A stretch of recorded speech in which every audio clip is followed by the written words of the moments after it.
Halo teman-teman semuanya, selamat datang di channel saya, Irfan. Channel ini ada buat kamu yang lagi bingung mau switch karir jadi programmer, tapi nggak punya background IT. Jawabannya bisa banget. Saat ini saya bekerja sebagai Junior Full Stack Engineer di salah satu perusahaan penyedia solusi IT dan perangkat lunak di Jakarta, kurang lebih sudah sekitar 5 bulan. Fun fact-nya adalah saya nggak punya background IT. Bahkan dulunya saya ambil kuliah jurusan manajemen dan sempat terjun ke dunia entrepreneur selama kurang lebih 5 tahun. Saat saya berumur 26 tahun, saya mengambil keputusan besar. Saya ambil kelas bootcamp, belajar dari nol tentang coding, dan pada akhirnya berhasil switch karir menjadi developer. Suatu perjalanan yang nggak mudah, melelahkan, namun alhamdulillah tidak sia-sia. Dari sini saya sadar bahwa belajar coding itu bisa dimulai kapan aja, dari mana aja, sama siapa aja, dan dengan background apapun. Selama ada niat dan semangat belajar, pasti bisa. Di channel ini saya mau sharing tentang pengalaman saya. Kita bakalan ngobrolin banyak hal, mulai dari mindset yang harus dibangun, tools yang harus dipersiapkan, bahasa pemrograman yang perlu dipelajari dan dipahami, sampai gimana realita industri IT di lapangan saat ini. Nah, di video kali ini saya mau ngajak teman-teman semuanya yang mungkin masih baru banget nih, atau lagi pengen nyoba nyemplung ke dunia teknologi terkhusus coding. Saya akan mulai dari langkah yang paling awal, yakni instalasi tools penting kayak Git, MySQL, Node.js, Postman, dan VS Code. Saya menggunakan tools tersebut saat pertama kali belajar. Teman-teman tenang aja, saya bakal bahas pelan-pelan supaya teman-teman juga mudah mengikuti tutorialnya. Oke, yang pertama adalah Git. Git ini adalah tools yang penting banget buat mengelola versi program yang teman-teman buat. Anggap aja Git ini seperti mesin waktu buat project yang teman-teman buat. Jadi kalau misalnya ada error atau ada hal penting lainnya, teman-teman bisa balik lagi ke versi sebelumnya. Oke, jadi teman-teman bisa langsung mengunjungi website resmi dari Git saja di git-scm.com. Kemudian masuk ke bagian downloads. Saya akan mencontohkan untuk versi Windows ya. Kalau teman-teman pakai OS lain silahkan disesuaikan. Download.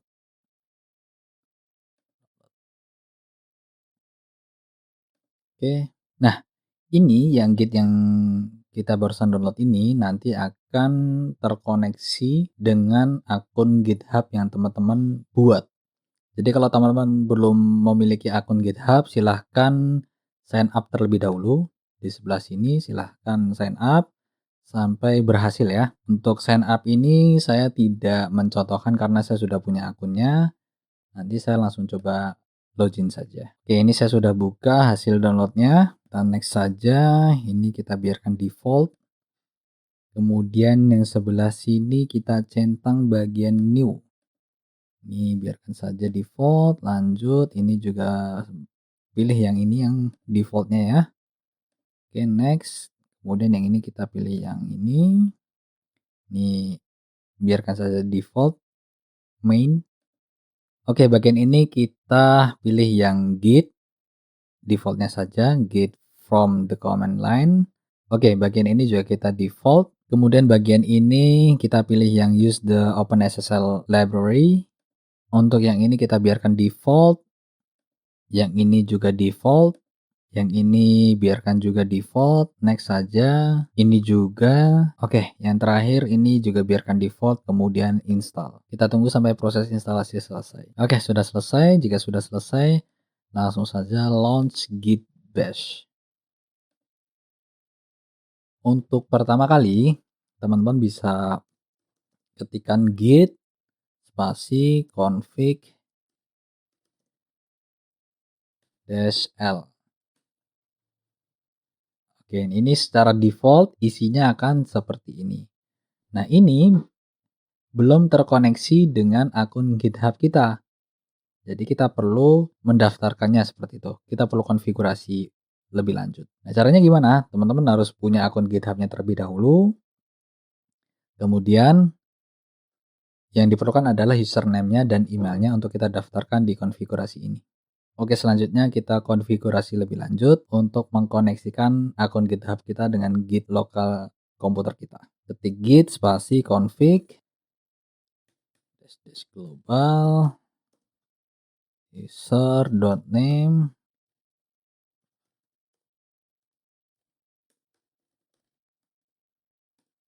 Oke, kemudian selanjutnya user.email, email teman-teman ya, email GitHub-nya maksudnya yang didaftarkan.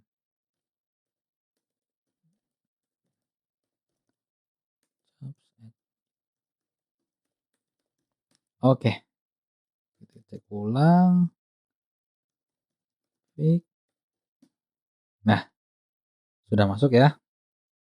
Nih, artinya ini sudah terkoneksi dengan akun GitHub teman-teman. Seperti itu. Selanjutnya adalah MySQL. MySQL merupakan salah satu database paling populer yang sampai saat ini masih banyak digunakan di berbagai perusahaan. Ini penting banget karena nantinya semua data aplikasi teman-teman bakal disimpan di sini. Oke, langsung saja teman-teman bisa mengunjungi ke website resmi dari MySQL, yaitu mysql.com. Kemudian ke paling bawah bisa cek di bagian footer, ini ada MySQL Community Server, diklik. Kemudian ini pilih yang ini aja, yang 8.0.42. Sistem operasi disesuaikan, saya pakai Windows. Kemudian go to download page. Oke, setelah itu pilih yang paling bawah ini. Oke, no thanks, just start my download. Oke, kita download dan tunggu proses download selesai. Oke, ini downloadnya sudah selesai, kita langsung buka aja. Yes. Yes, kembali. Oke, ini kita pilih yang custom. Kemudian next. Nah, ini pilih yang ini di plus dulu, di plus kembali, di plus ini dipindahkan ke kanan. Jadi ini maksudnya adalah ini available products, berarti ini isi produk yang bisa digunakan, yang available gitulah. Ini kita pilih, kita pindahkan ke bagian sini supaya diinstal. Jadi kita pilih produk yang mau kita install apa aja gitu. Ini bagian my application, kita plus bagian workbench. Ini juga kita pindahkan. Pindahkannya cukup ditekan bagian sini, kemudian tekan arah panah kanan ini supaya dia pindah ke sini. Kemudian bagian documentation, ini ada MySQL documentation. MySQL ini ditekan aja, kemudian kita arahkan ke kanan. Terakhir yang sampel. Ini juga kita pindahkan. Baik, jadi total ada 4 ya, ada MySQL Server, MySQL Workbench, MySQL Documentation, dan Samples and Examples. Oke, jika sudah 4-4-nya dipindahkan ke bagian product to be installed, yang selanjutnya adalah kita langsung klik next. Oke, ini langsung aja, ini cek kembali, benar ada 4, sesuai, ready to install statusnya, kemudian kita execute. Oke, ini kita tunggu sampai proses instalasinya selesai. Baik, jika sudah selesai, kita langsung klik next saja. Kemudian pada bagian ini kita next kembali. Ini biarkan secara default, pastikan config type-nya sesuai dengan seperti ini, development. Kemudian kita klik next. Ini next saja langsung. Oke, pada bagian ini adalah MySQL root password. Terserah, bebas teman-teman mau isi passwordnya dengan apa aja, sesuka hati teman-teman, tapi saran saya jangan sampai lupa ya. Boleh dicatat atau diingat, tapi saran saya dicatat saja supaya tidak lupa begitu ya. Karena nantinya password ini akan sangat diperlukan ketika proses development, terutama untuk koneksi ke database teman-teman. Seperti itu.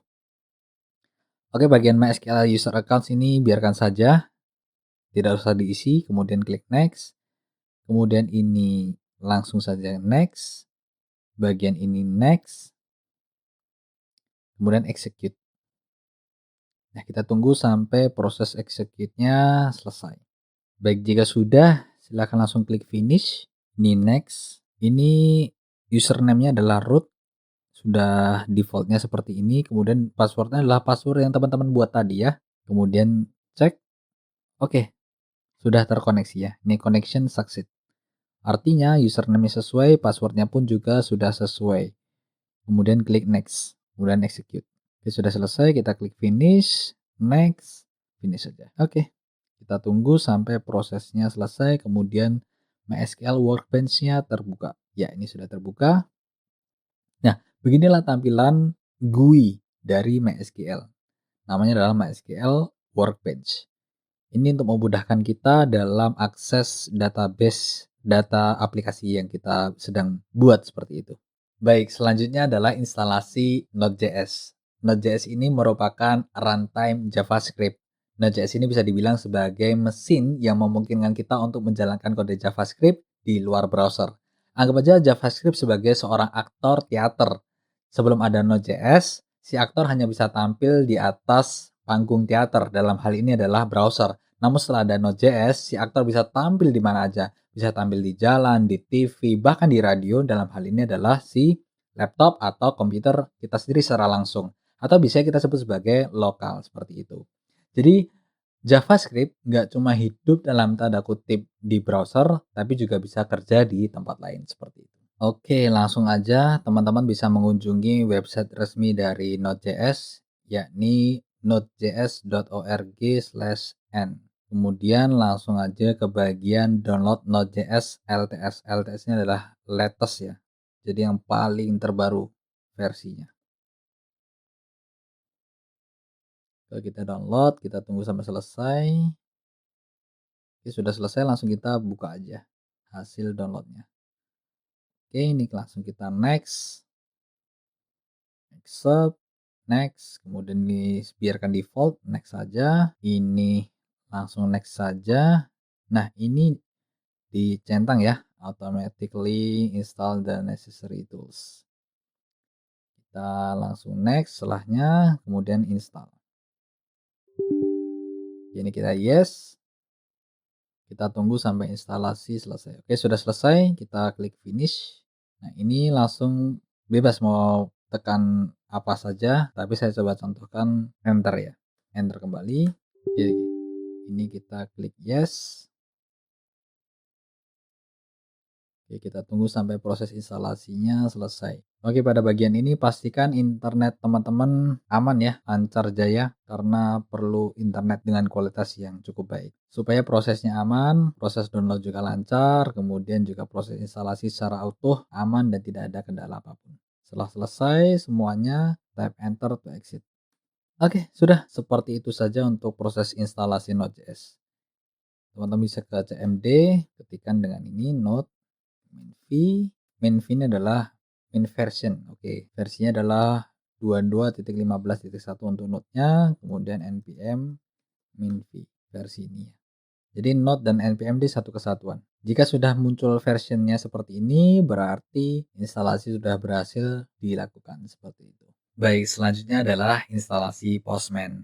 Tools ini super berguna banget buat setiap projectnya. Gampangnya ini semacam alat uji coba buat ngecek apakah API yang ada atau baru saja dibuat sudah berjalan dengan baik dan benar. Bayangkan teman-teman bikin mesin penjual minuman otomatis yang kita analogikan sebagai API. Tapi sebelum kita kasih ke orang lain, tentunya kita akan melakukan pengetesan terlebih dahulu kan. Cek apakah tombolnya benar-benar ngeluarin minuman yang sesuai. Apakah mesinnya bisa menerima uang dengan benar, dan lain sebagainya. Postman inilah alat tesnya. Postman bantu coba-coba request dan lihat responsnya. Apakah sistem yang dibuat sudah bekerja seperti seharusnya atau belum. Jadi, Postman itu kayak remote control buat nyoba dan ngobrol langsung sama sistem backend yang dibuat tanpa perlu buat tampilan atau front end-nya terlebih dahulu. Simple tapi powerful.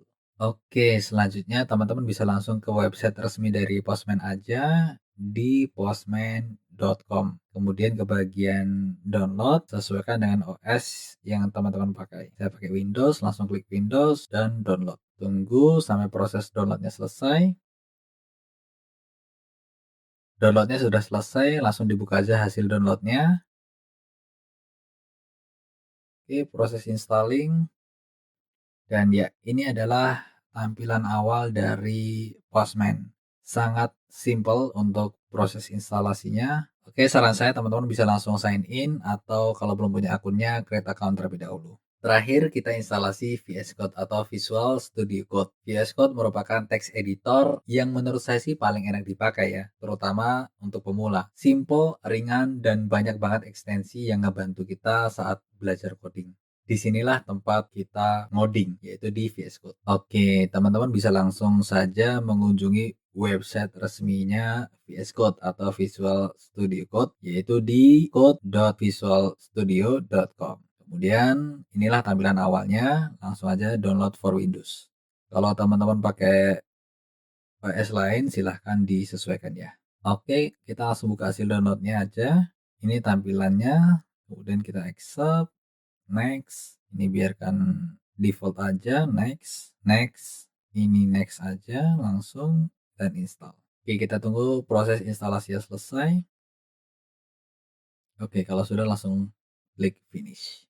Ya, seperti inilah tampilan awal dari VS Code. Ini teman-teman bisa belajar dari tutorial yang diberikan VS Code langsung ya. Ini bisa gimana sih setup Copilot, ya kan, kalau mau pakai AI, milih temanya. Ini kalau di Woban berubah nih temanya. Nah, teman-teman bisa belajar mandiri dari tutorial yang dikasih oleh VS Code di tampilan awal ini. Oke, itu aja untuk proses instalasi VS Code. Teman-teman, sebelum saya mengakhiri video kali ini, saya pertama kali belajar coding itu di Purwadika Digital Technology School melalui program Job Connector Bootcamp Full Stack Web Development. Jujur awalnya takut gagal, takut salah, takut gak ngerti, tapi ternyata lama-lama bisa kok. Kalau teman-teman sering ngerasa males atau bingung pas belajar sendiri dan pengen punya teman belajar bareng supaya bisa saling semangatin, teman-teman bisa banget nih daftar ke Purwadika. Di sana teman-teman bakal belajar bareng teman-teman lain yang juga lagi mulai dari nol dengan kurikulum yang tertata dan relevan dengan industri saat ini. Nggak cuman web development, mereka juga punya program keren lainnya seperti data science, UI UX, digital marketing, dan program keren lainnya. Lengkap dan nggak bikin merasa sendirian. Kabar baiknya, teman-teman bisa pakai kode referral saya saat pendaftaran supaya dapat diskon tambahan. Lumayan banget kan? Oke teman-teman, itu tadi video tutorial instalasi tools dasar buat ngoding. Semoga video ini bisa bantu teman-teman yang baru mau mulai. Jangan takut buat belajar, karena belajar teknologi itu bukan cuma buat anak muda atau orang yang udah jago dari kecil, tapi buat siapa aja yang mau berkembang. Kalau teman-teman suka video ini, boleh banget klik like, subscribe, dan nyalain notifikasi supaya nggak ketinggalan video lainnya dari saya. Dan kalau ada pertanyaan, langsung aja tulis di kolom komentar. Saya Irfan, pamit undur diri dulu, sampai ketemu di video berikutnya. Nggak ada kata terlambat buat belajar, terus semangat belajar dan beradaptasi. Kita semua punya kesempatan yang sama untuk maju, karena kemajuan nggak menunggu siapapun.